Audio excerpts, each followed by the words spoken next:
जब इलेक्शन आता है तो फिर एक महीना मैंने मगरमच्छ की घड़ियालू आंसू बहाता है और बोलता कि हमें वोट दीजिए, हमें वोट दीजिए। और मेरा नाम कृष्णा पोद्दार है और मेरी पत्नी मुखिया के प्रत्याशी भी हैं। पूर्व में पंचायत समिति के सदस्य थे। क्या नाम है वाइफ का? प्रियंका देवी। जी, तो आप इस पंचायत के मुखिया, आपकी वाइफ मुखिया कैंडिडेट हैं, तो आपको जनता वोट क्यों दे? जनता इसलिए वोट देगी क्योंकि हमने रात दिन जनता के बीच में रहे हैं और हमेशा हर दुख सुख में उन लोगों से कदम मिलाकर चले हैं। चाहे किसी भी समय कोई भी समस्या आता है पंचायत में तो खास करके मेरे पास लोग आते थे और हमने हर दम प्रयास करके उन सभी कामों को निपटारा करने के लिए 100% हम तैयार थे, तैयार हैं और तैयार रहेंगे। जी, वर्तमान मुखिया के बारे में आप बताएं। वर्तमान मुखिया तो 5 साल का कार्यकाल गुजारा। उससे पहले तो हमारे यहाँ जो मुखिया जीत के आए थे उन्होंने टीचर में नौकरी हो जाने के बाद वो अपने टीचर में चले गए। उसके बाद उप मुखिया का प्रभार मिला। प्रभार मिलने के बाद वो कुछ दिन तक चलाए, फिर उपचुनाव हुआ। उपचुनाव होने के बाद वो अपने पद पर सुशोभित रहे। लेकिन कहीं ना कहीं 5 साल के दरमियान में कहीं ऐसा काम देखने को नहीं मिलता है जो काम सही ढंग से किया है। आज फील्ड में जब जाते हैं पता चलता है कि कहीं ना कहीं काम को नज़रअंदाज किया है। जिनको जो काम मिलना चाहिए उन्हें काम नहीं मिला है। बिल्कुल आज पता चलता है कि फील्ड में एक अजीब माहौल बना हुआ है। आज लोग तरस्त है, कहीं पानी के चलते तरस्त है, कोई आवास के लिए तरस्त है, कोई राशन कार्ड के लिए तरस्त है। लोग ने कई बार जब लोग के पास पहुंचते हैं, जनता के बीच पहुंचते हैं, जनता सबसे पहले बोलता है, अपना दुखड़ा सुनाता है और साफ साफ कहता कि हम कई बार चक्कर लगाए मुखिया के पास, लेकिन मुखिया जी सिर्फ हाँ में हाँ मिलाए, लेकिन काम जस का तस ही बना हुआ रहा। और फिर चुनाव आ गया, चुनाव मैदान फिर उतरे हैं, जनता के हाथों में फैसला है। हमने भी अपने पत्नी को इस मैदान में उतारा है जनता का आशीर्वाद लेकर के। फैसला जनता के हाथों में है। जी, आप पूर्व में पंचायत समिति सदस्य रह चुके हैं, तो आप पूर्व में क्या काम कर चुके हैं? सबसे पहले कोविड काल 2 साल तक रहा, जिसमें हमने 90 दिन तक लगातार सिरसा चौक में हमारी पत्नी भी मिल करके 90 दिन तक खिचड़ी का व्यवस्था किया और सभी लोगों को खिलाने का हम लोग काम किए हैं। जो छुपाने वाली बात नहीं है। अगर जनता के बीच भी जाएंगे तो जनता इस बात को स्वीकार करेंगे कि हमने किस प्रकार से 90 दिन तक कोरोना काल में बिताया है। कहीं न कहीं किसी को दवाई का ज़रूरत लगता था, मेरे पास पहुंचता था। हमने भी किसी के माध्यम से या सहयोग से उस घर तक दवाई पहुंचाने का काम किया है। अगर जनता का आशीर्वाद मिलता है तो सबसे प्रथम कार्य आपका क्या होगा? सबसे पहले मेरा कार्य होगा जो काम अभी अधूरा पड़ा हुआ है, जो लोग आज चिंतित हैं, लोग आज सोच नहीं पा रहे हैं कि हम करें तो क्या करें। आज जिस काम के लोग दर दर की ठोकरें खा रहा है, पंचायत की कई चक्करें लगा चुका है, लेकिन लोग निराश हाथ लगा है। हम तो आज पंचायत वासियों से आग्रह किए हैं, वादा किए हैं कि अगर मुझे जनता का आशीर्वाद मिलता है, हम जनता की अदालत में हैं, अगर जनता का आशीर्वाद मुझे पूर्ण रूप से मिलता है तो मैं ये वादा आपके चैनल के माध्यम से मैं वादा करता हूँ कि जितना भी काम छूटा हुआ है हमने 2 महीना के अंदर उस काम को सही ढंग से सुचारू रूप से उसको करेंगे। सिरसा पंचायत कृषि पर आधारित है, तो उसके लिए आप कार्य योजना क्या है? जीतिएगा तो आपका कार्य योजना क्या रहेगा और किसान के लिए क्या करिएगा?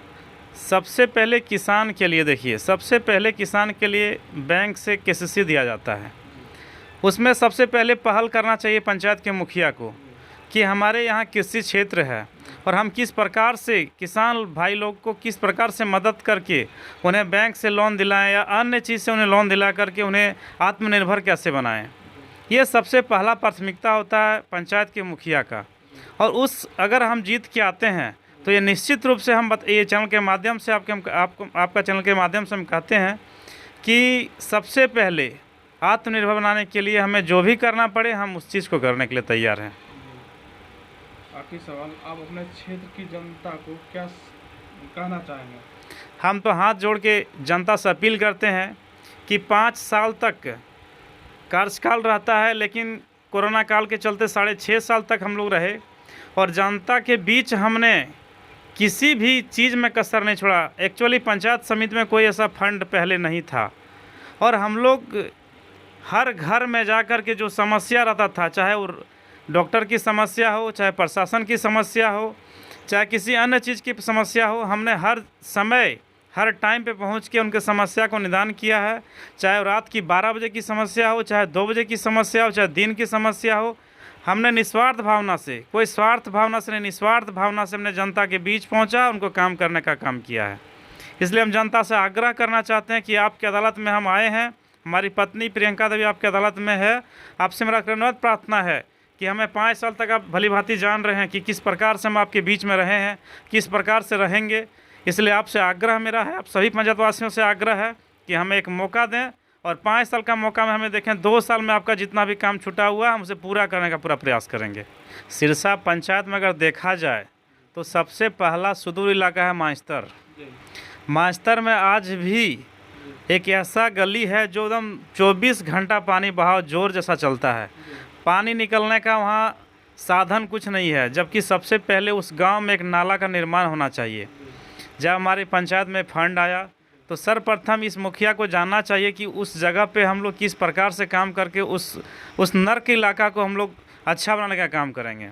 लेकिन कहीं ना कहीं इस काम को नज़रअंदाज किया है और हम विश्वास दिलाते हैं मांझतर के लोगों को कि अगर मुझे मौका देते हैं तो निश्चित रूप से सबसे पहला काम मेरा होगा कि उस गांव में जो बीच में जो नाला है, नाला बनाने का हम काम करेंगे और आज जो ज़िंदगी से झेल रहे हैं उसे हम बेहतर बनाने का काम करेंगे।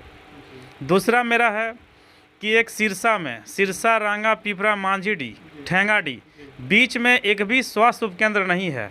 हम चाहते हैं अगर हम मुखिया बनते हैं, अगर हमारी पत्नी मुखिया बन के आती है तो निश्चित रूप से हम सबसे मेरा पहला काम होगा कि हम अपने उच्च जनप्रतिनिधि से मिल करके और सबसे मेरा पहला काम होगा कि सिरसा में एक स्वास्थ्य उपकेंद्र का होना बहुत ज़रूरी है। हमारे यहाँ स्वास्थ्य उपकेंद्र पंचायत में 2 अभी है, अभी एक है भेड़ों में, लेकिन वहाँ काम सुचारू रूप से नहीं चलता है। लोग वहाँ जाना नहीं चाहता है क्योंकि इंटरनल एरिया है। और अगर हमारे ठेंगाडी मांझी और रांगा पिपरा सिरसा के बीच में एक स्वास्थ्य उपकेंद्र खुलता है तो कहीं ना कहीं ये NH 114 है तो हमारे यहाँ बहुत ऐसा समस्या आता है, कहीं ना कहीं एक्सीडेंट, कहीं ना कहीं माने बहुत ऐसा समस्या कि हम हर समय पहुँचते हैं और उसको हम भेजने का काम करते हैं। तो अगर मेरा स्वास्थ्य उपकेंद्र सिरसा में खुलता है तो सबसे पहले हम लोग उस चीज़ पर हम ध्यान देंगे और खुलेगा तो यहाँ का जनता का भला होगा। ये मेरा पहला प्राथमिकता है। कैंडिडेट 6 है, बहुत ऐसा कैंडिडेट आया है जो आज गांव-गांव में इलेक्शन के बाद गुप्त हो जाता है, गुम हो जाता है। जब इलेक्शन आता है तो फिर 1 महीना माने मगरमच्छ की घड़ियालू आंसू बहाता है और बोलता कि हमें वोट दीजिए, हमें वोट दीजिए, और जनता के बीच प्रलोभन देता पैसा क्या कि हम पैसा देंगे, ये देंगे, वो देंगे, दिस दैट बोल करके, और जनता को बार्गेनिंग करता है और अपना वो रोटी सेकना फिराक में है।